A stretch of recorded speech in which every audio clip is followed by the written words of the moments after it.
Bom, vamos então para o primeiro exercício. O primeiro exercício já está na tela, é um exercício bem bacana de aplicar.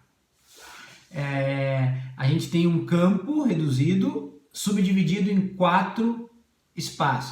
subdividido em 2 espaços. Temos um campo reduzido, subdividido em 2 espaços. A divisão desses 2 espaços se dá por uma linha bem no meio destes 2 espaços, dividindo obviamente o campo em 2 lados, ou o lado direito ou o lado esquerdo, ou o lado de cima e o lado de baixo, enfim. Em um destes espaços demarcados, num dos lados desses espaços demarcados, nós temos algumas demarcações que eu chamo de portões ou de janelas, que são realizadas com 2 cones ou com 2 estacas, ou seja, são espaços demarcados com 2 itens que formam uma janela, um golzinho, um portão. O outro lado do campo nós não temos nenhuma marcação específica. As regras da atividade são as seguintes. As 2 equipes que se enfrentam num 5 contra 5, num 6 contra 6, num 7 contra 7 com um coringa, aqui na imagem o coringa está em amarelo. As 2 equipes se enfrentam livremente ou com 2, 3 ou 1 toque na bola, dependendo da orientação do treinador. Elas devem trocar entre si passes para marcar pontos. No lado do campo em que não tem obstáculo, a marcação do ponto se dá através da troca de uma sequência de 4 passes sem interrupção. 1, 2, 3, 4, conta um ponto.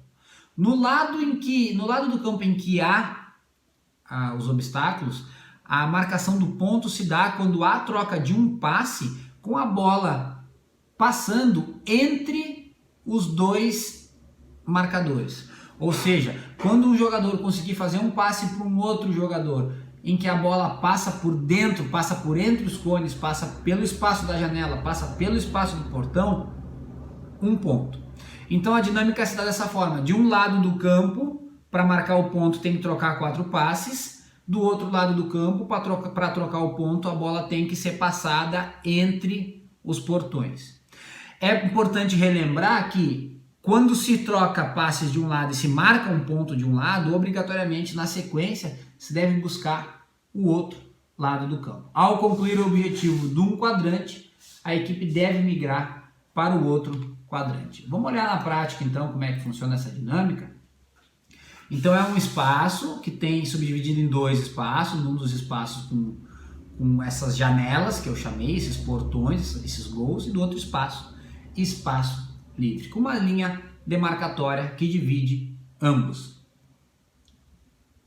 Então, quando efetuar o passe e atingir o objetivo de um dos lados, a equipe deve ir para o outro lado e fica essa alternância da dinâmica sempre com a utilização do coringa, porque o coringa facilita a manutenção da posse de bola para a equipe que está na construção ofensiva. Então tem a demonstração, quando se troca a sequência de 4 passes de um lado, obrigatoriamente deve a bola ser jogada para o outro lado. Então sempre se utiliza na prática metade do campo total para o desenvolvimento da atividade.